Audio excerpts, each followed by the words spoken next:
안녕하세요. 환경보건 분자독성학을 담당하는 서울대학교 보건대학원의 김성균 교수입니다. 네, 오늘은 내분비 독성에 대해서 알아보겠습니다. 네, 호르몬은 신호 전달 물질로서 혈류로 분비되는 특성을 갖고 있습니다. 네, 호르몬은 일정한 기능을 표적기관에 일으킵니다. 여기 호르몬을 분비하는 기관들이 있는데요. 피투이터리, 피투이터리 글랜드, 뇌하수체죠. 그리고 사이로이드, 갑상선, 파라사이로이드, 부갑상선, 아드레날, 부신입니다. 고나드, 생식소, 판크레아스, 췌장, 이들 기관들에서 호르몬이 분비되고 있는데요. 호르몬을 만드는 호르몬도 있습니다. 그리고 엔도오간이라고 할 수 있는 곳에 작용하는 호르몬도 있습니다. 위에 보시면 엔도오간에 대한 것들이 있습니다. 네, 호르몬은 그 성분별로 구분할 수가 있는데요. 아미노산 데리버티브스에 해당되는 그런 경우도 있고, 그리고 단백질 구성되어 있는 호르몬도 있습니다. 또 어떤 것들은 스테로이드를 주성분을 하는 것들이 있죠. 이 슬라이드에서는 몇 가지 호르몬의 사례들을 보여주고 있습니다. 구조식도 있고요. 성분들을 볼 수가 있죠.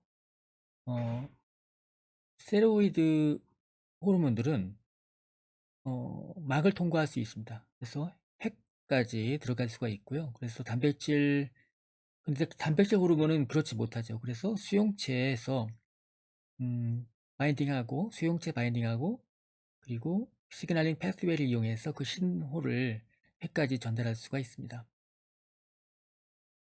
네, 이 슬라이드에서는 그 내분비 기관에 관련된 소개를 하고 있습니다. 아주 좋은 오버뷰이니까는 꼭 한번 시청해 주시기를 추천드립니다. 네, 앞에서 제가 호르몬이 분비되는 곳들이 있다라고 했습니다. 네, 하이퍼셀러버스, 시상하부죠. 그리고 피튜이터리 글랜드, 뇌하수체, 타이로이드, 각각 그 호르몬을 분비하는 그 기관에 속해 있는 호르몬들이 종류가 설명되어 있습니다. 네, 보여주고 있죠. 네, 같은 내용을 조금 아래쪽까지 그려봤습니다. 그리고 엔도간도 표시를 해봤습니다.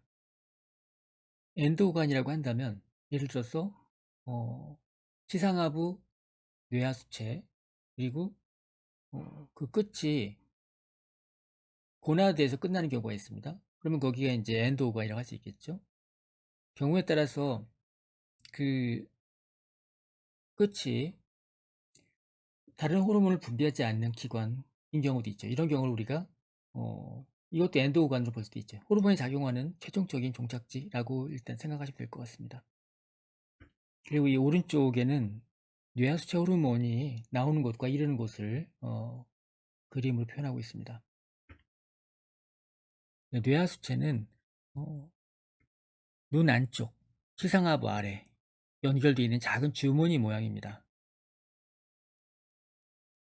네, 이 뇌하수체의 각 부위별로 이름들이 있습니다. 여러분들이 이 이름들에 좀 익숙해질 필요가 있습니다.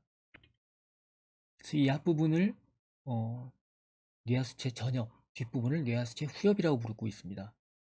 이 두 부분을 구별하기 위해서 여러분들이 살펴보셔야 할 것들은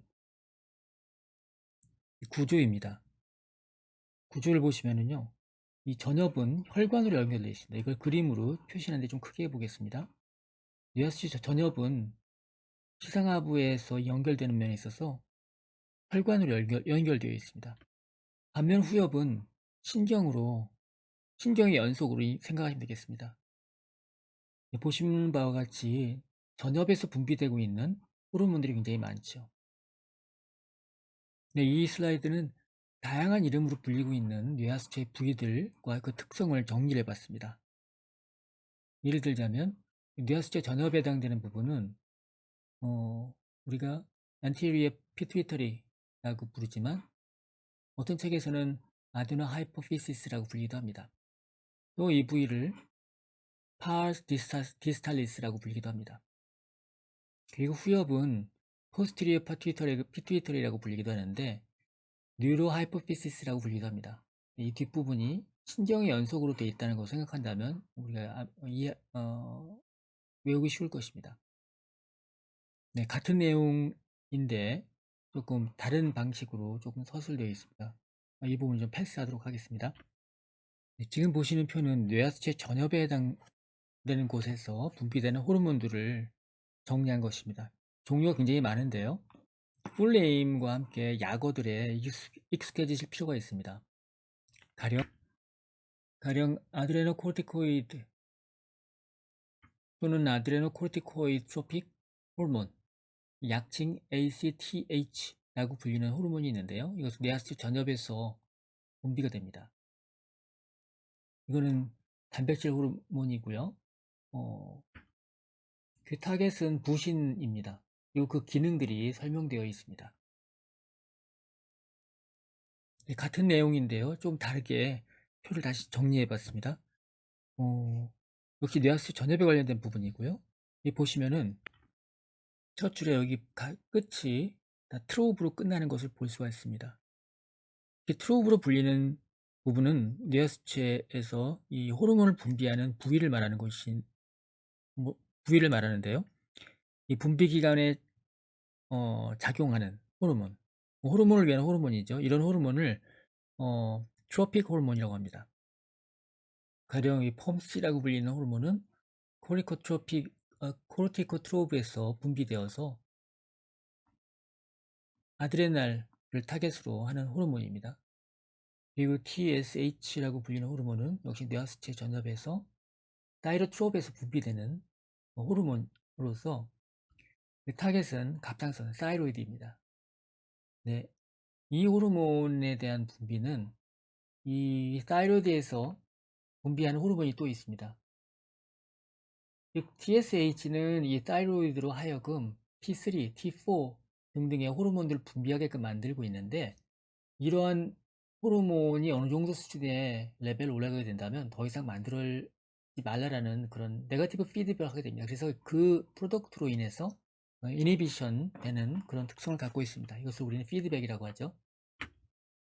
예, 다시 정리해 본다면 뇌하수체 전엽에서 무슨 트로브라고 불리는 부위에서 호르몬을 분비한다고 했었죠. 이 부분들은 그 위쪽에 그 시상하부에서 나오는 호르몬에 의해서 자극이 되기도 하고 그리고 억제가 되기도 합니다. 이 그림에서 이 윗부분이 시상하부에서 나오는 호르몬들이고요. 이 파란색 박스로 묶여있는 부분이 뇌하수체 전엽에 해당되는 부분입니다. 그래서 그 분비하도록 호르몬을 릴리스하라고 이렇게 자극하기도 하고 또 다른 것에 의해서 억제되기도 하고 여기는 GH는 그로스 호르몬인데요. 성장 호르몬은 그 그로스 호르몬 릴리스 호르몬에 의해서 자극받기도 하고 이니비션 호르몬에 의해서 억제되기도 합니다. 그리고 이 이니비션 호르몬은 TSH를 억제하는 그런 기능도 함께 갖고 있는 것이죠. 한편 이 뇌하수체 전엽에 대해서 자세하게 살펴보았는데 이 뇌하수체 후엽에서도 호르몬이 분비됩니다. 그곳은 옥시토신 그리고 ADH, 엔티다이유레틱 호르몬, 항이뇨 호르몬, 다른 말로 바소프레신이라고 불리고 있는데요. 이런 호르몬 두 종도 후엽에서 분비되고 있습니다.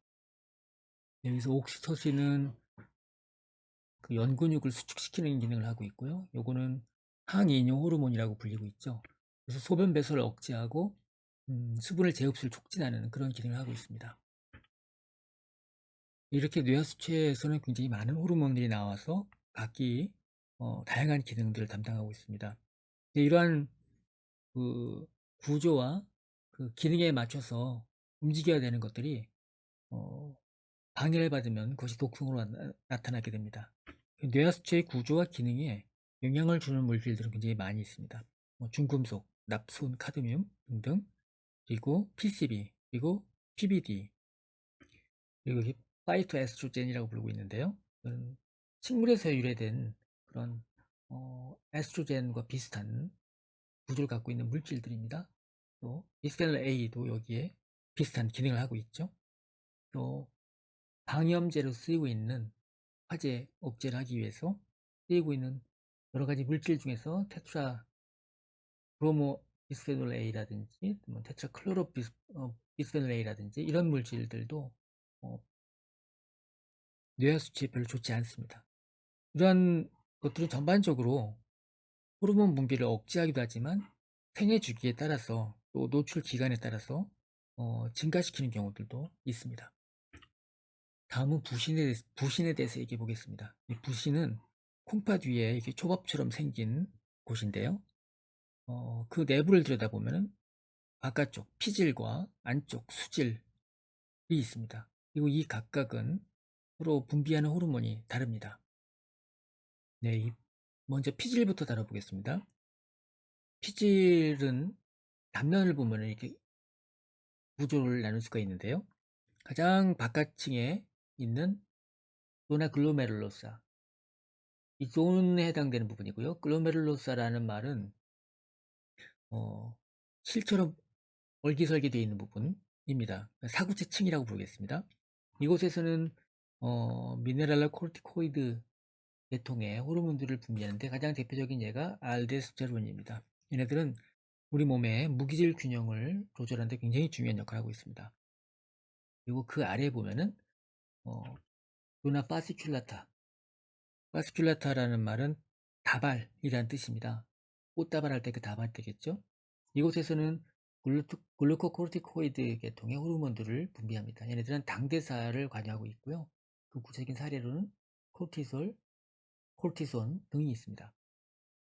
그 아래는 조나 레티큘라리스라고 되어 있는데요. 레티큘라라는 말은 그물망이라는 뜻입니다. 이곳에서는 안드로젠들을 분비하고 있는데요. 안드로젠은 성호르몬이죠. 그래서 다양한 그 스테로이드계 호르몬들, 그 변이들을 여기서 만들어지고 있습니다. 이 물질들이 여기서 만들어지고 있습니다. 그리고 가장 안쪽, 이쪽은 요 안에 있는 메둘라, 수질이라고 불리는데요. 이곳에서는 또 다른 호르몬들이 생성됩니다. 주로 이제 신경 자극에 의해서 반응하는 것들로서 에피네프린 또는 노르에피네프린 같은 것들이 이곳에서 분비됩니다. 제가 앞에서 그 염색된 사진을 보여드렸는데 그 부분을 그림으로 표현한다면 여기가 글로메룰로사 부분이고요. 알데스테론이 분비되는 곳이죠. 여기가 페스큘라타, 다발처럼 돼 있죠. 코르티솔이 분비되는 곳. 그 아래가 레디큘라리스, 그물처럼 돼 있죠. 코르티솔 분비되고 있습니다. 물론 여기서 안드로젠이 또 분비되는 곳이기도 하고요. 이 영상은 전체적으로 사전 강의 영상을 준비를 했는데 그 내용이 굉장히 방대합니다. 그래서 그 모든 내용들을 다 담기는 어렵고요. 그래서 제가 몇 개 앞에서도 그 내분비에 관련되어 있는 오버뷰 영상에 대한 소개를 드렸는데 역시 이 부분은 부신과 관련되어 있는 부분을 좀 더 제가 설명드리는 것보다는 좀 자세하게 전반적인 개요를 이해하실 수 있는 그런 보충 영상입니다. 한번 살펴보시고 보셨으면 좋겠습니다. 이 슬라이드에서는 부신에서 분비되고 있는 호르몬들의 특성에 대해서 설명을 드리도록 하겠습니다. 부신에서 분비되는 호르몬들은 뇌하수체 전엽에서 분비되는 ACTH, 아드레노코르티코트로픽 호르몬이죠. 이것에 의해서 자극돼서 만들어지고 분비됩니다. 알데스테론은 미네랄 조절하는 거랑 관련이 있다고 했었죠. 등등등의 기능들이 있는데 얘네들은 모두 다 하이드로포빅합니다.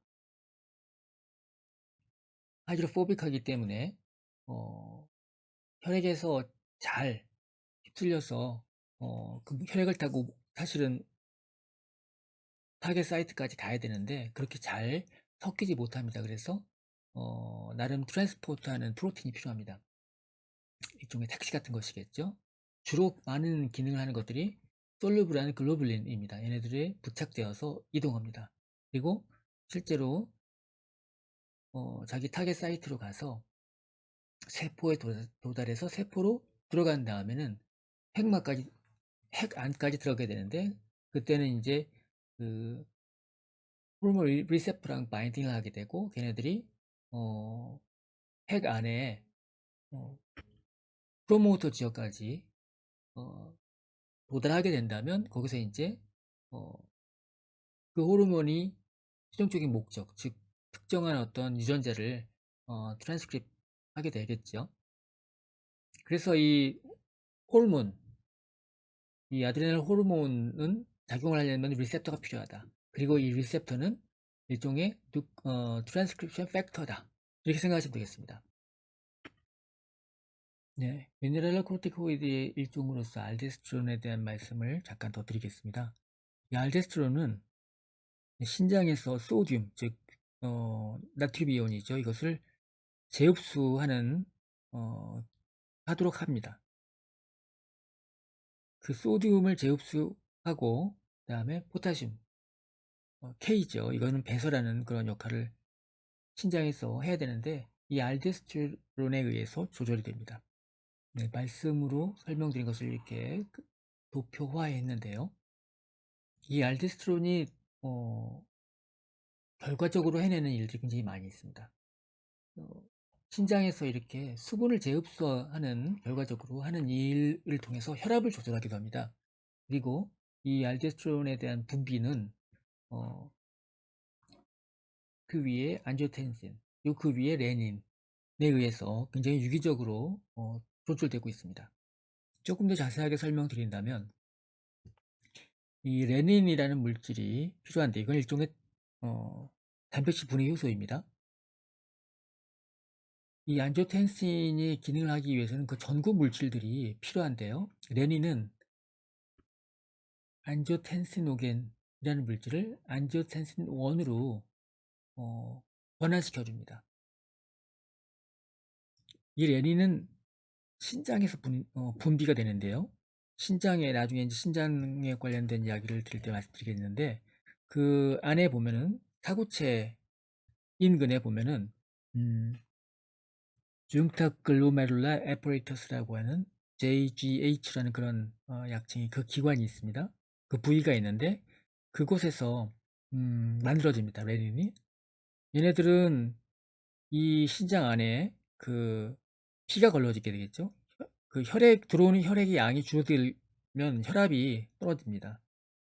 그 압력을 감지를 해서 그 압력이 낮아지게 된다면 레닌을 분비하게 만듭니다.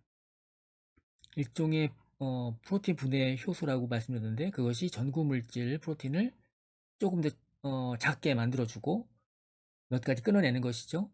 그런 다음에 뒤에 다른 후속 반응 효소에 의해서 엔지오텐신 2가 만들어집니다. 엔지오텐신 2는 일종의 트로픽 호르몬으로서 그 굉장히 다양한 곳에 다양한 기능을 하게 되는데요.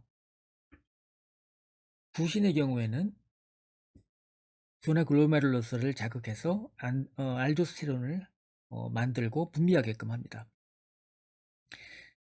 보시면 아셨겠지만 알도스테론은 혈압을 조절하는 데 굉장히 중요한 기능을 하는구나를 우리가 볼 수가 있습니다. 그리고 이 혈압을 높이기 위해서 다른 기능들, 즉 소디움에 대한 것들, 그리고 물 이런 것들을 재흡수하게끔 하는 그런 기능도 수행합니다. 그 물을 재흡수해야만이 혈압이 높아지게 되겠죠. 높인다고 했는데 이거는 일정 정도의 압력을 유지하는 것으로 생각하셔야 되겠습니다. 예. 글루코코르티코이드는 또 다른 호르몬입니다. 부신에서 분비되고 있는 코르티솔이 가장 대표적인 예인데요. 이 코르티솔은 에너지 대사 그리고 염증 완화 이런 데 굉장히 중요한 역할을 하고 있습니다. 이 이에도 다양한 기능을 하고 있는데 이 글루코코르티코이드에 대한 설명은 여기에 붙여놓은 영상을 참조하시고 살펴보셨으면 좋겠습니다. 네, 지금 부신에서 분비되고 있는 특별히 부신 피질에서 분비되고 있는 여러 가지 호르몬들을 설명을 드리고 있습니다. 가장 안쪽에 있는 레티큘라 망상 조직에서는 안드로젠들을 분비한다고 말씀드렸습니다. 이 안드로젠은 콜레스테롤 계열의 효소인데요. 콜레스테롤 계열의 호르몬들인데요. 이 그림은 그 호르몬들이 어떻게 만들어지는지를 보여주고 있습니다. 가장 최초에 콜레스테롤이 있습니다. 얘네들은 이 스테로이드 계통의 호르몬들을 만들어내는 원재료가 되겠습니다. 그리고 보시면 다양한 사이토크롬 P450 계열의 엔자임들이 관여하고 있고, 또 그 이외에 HSD, 좀 더 자세히 말씀드리면 3베타 HSD 같은 효소들도 여기에 참여하고 있습니다. 그리고 그 첫 번째 콜레스테롤의 다음에 오는 첫 번째 대사체는 프로그니놀론이라고 하는 물질이 되겠습니다. 앞에 있는 슬라이드를 좀 다르게 그려봤습니다. 콜레스테롤이 있고요. 그것이 프레그니놀론이라는 첫 번째 대사체를 만들고, 그리고 다음 대사체가 되고 하면서 알제스테론으로 되는 과정을 보여주고 있습니다. 물론 이 첫 번째 대사체는 다른 요소에 의해서 다른 물질로 되어서 코르티솔을 만들기도 하고 또 테스토스테론을 만들기도 합니다. 그 애초에 원재료가 동일하기 때문에 그 구조가 굉장히 유사함들을 볼 수가 있습니다. 여러분이 이 그림에서 이 색상별로 만들어진 그 부신의 부위를 볼 수가 있고요. 그리고 어떠한 효소들이 참여하고 있는지를 보실 수가 있습니다. 이 그림도 굉장히 아주 간략하게 표현한 그런 그림이지만 여기 나와 있는 정도는 여러분들이 알아두실 필요가 있습니다. 부신피질은 지질을 많이 함유하고 있습니다. 그래서 이 친지질성 물질들이 포빅한 물질들이 이곳에 축적되기가 굉장히 쉽습니다. 그리고 그 구성 성분들이 불포화 지방산, unsaturated fatty acid인데 얘네들은 리피드 퍼옥시데이션이 될 수가 있습니다. 과산화될 수 있다는 뜻이죠. 특히 앞에서 보셨지만 여기에 굉장히 다양한 사이토크롬 P450들이 참여하고 있습니다. 우리가 지난 시간에서도 말씀드렸지만, 그럼으로써 이 부위는 산화 손상에 굉장히, 산화 스트레스에 굉장히 취약합니다. 특히나 그 파스큘라타라든지 레티큘라리스 같은 곳에서 산화 손상이 발생하면 이 부위가 괴사가 될 수 있습니다. 이런 일들을 일으키는 물질들을 여기에다 소개시켜 놓고 있습니다. 그리고 앞에서 제가 이 부위마다 서로 만들어내는 호르몬들이 다르다고 했는데, 어느 부위에 손상이 되는가에 따라서 만들어지는 호르몬들도 제대로 생성이 되지 않을 수가 있습니다. 예를 들어서 케토코나졸이라든지 PCB라든지 이런 부분들이 영향을 주어서 이 글루코코르티코이드 분비가 안 되는 상황이 발생할 수도 있는 것입니다. 그 이외에 미토코드리아가 손상된다든지 또는 콜레스테롤 흡수가 막힌다든지 등등의 여러 가지 기전들이 나타날 수가 있습니다. 때로는 이 글루코코르티코이드 분비를 증가시키는 그런 물질도 있습니다. 코케인도 그럴 수 있고요. 또 에탄올 등등이 또 CS2 등등의 그런 역할을 한다고 알려져 있습니다. 제가 앞에서 이 스테로이드 호르몬들이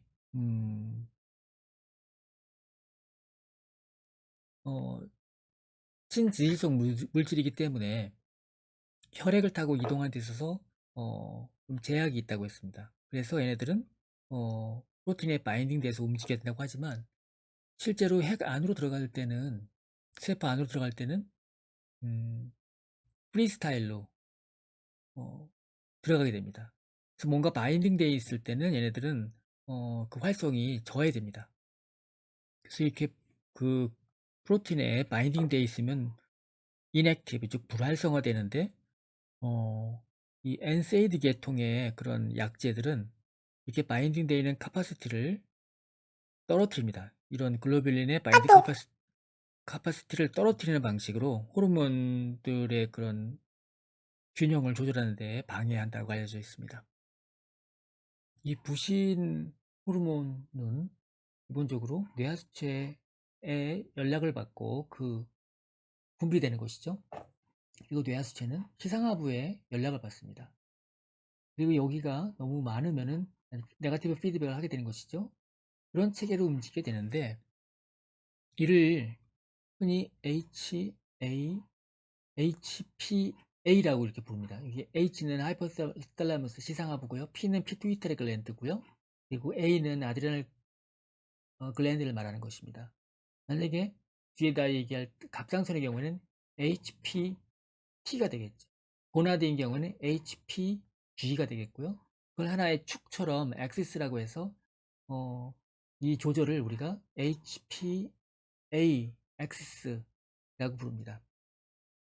아무튼 이런 HPA 조절은 그 피드백으로 그 일정 수준을 유지를 해야 되는데요. 호르몬이 모자라면은 뭐 ACTH를 분비하게끔 하는 방향으로 가는 것이고요. 너무 많으면은 더 이상 얘네들 만들어내지 말라고 연락을 해서 만들어내지 못하도록 이를 이제 줄이게끔 하는 역할을 하는 것이죠.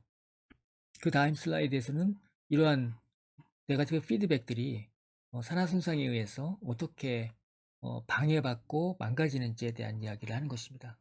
참고문헌 링크를 달아놨으니까 한번 살펴보시고 오셨으면 좋겠습니다.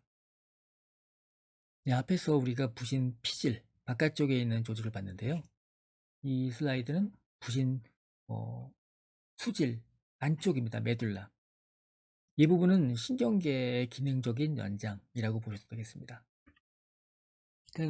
이 뇌수 전엽에서 보여지고 있는 그런 호르몬을 분비하게끔 하는 그런 자극, 호르몬에 의해서 다른 호르몬이 분비되게끔 하는 그런 자극과는 구별되게끔 여기서는 신경의 전기적인 자극으로 특정 부위에 있는 세포들을 자극해서 호르몬을 분비하는 그런 양식이라고 보시면 되겠습니다.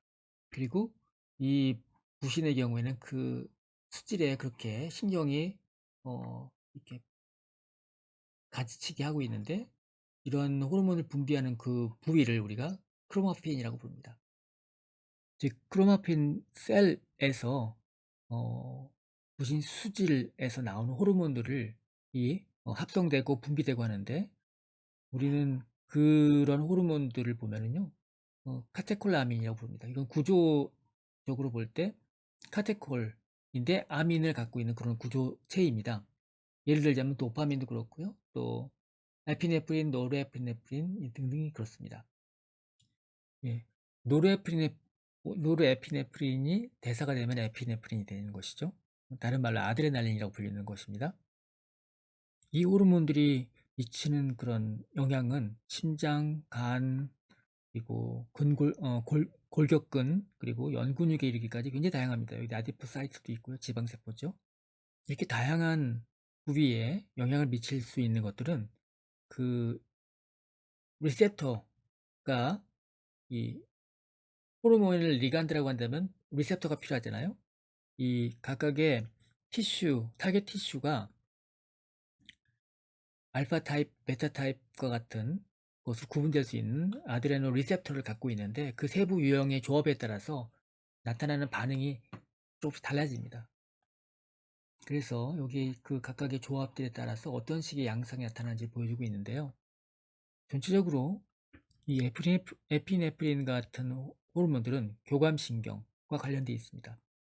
그리고 교감신경들은 이걸 fight or flight라고 말하는데요. fight는 싸운다는 뜻이죠. flight는 도망가는 걸 생각하면 되시겠습니다. 뭐 새라면 날개를 치고 도망가겠지만, 아주 급박한 상황에 처했을 때 폭발적인 에너지가 필요한 그런 상황으로 생각하시면 되겠습니다. 그럴 경우에는 혈류량을 증가시켜야 되고 산소 공급이 아주 필요하게 되겠죠. 그래서 교감신경을 영어로 심퍼세리라고 하는데, 여기 보시는 내용들을 보신다면 어떠한 기능이 요구되는지를 볼 수가 있고, 이 모든 것들이 에피네프린, 그런 말로 아드레날린에 의해서 또는 노르아드레날린에 의해서 이루어진다는 것을 볼 수가 있습니다. 항상 교감신경계가 흥분되어 있으면은 굉장히 피로해질 것이고, 이렇게 오래 살지 못할 것입니다. 그래서 이 부교감, 파라심퍼테틱한 그런 기능들과 서로 협응을 이루면서 살아가는 것이죠. 네, 여기까지 일단 영상을 잠깐 정리를 하겠습니다. 잠깐 중간 정리를 하고요. 그 다음 영상에서는 갑상선 호르몬으로 이어서 말씀을 드리도록 하겠습니다. 네, 감사합니다.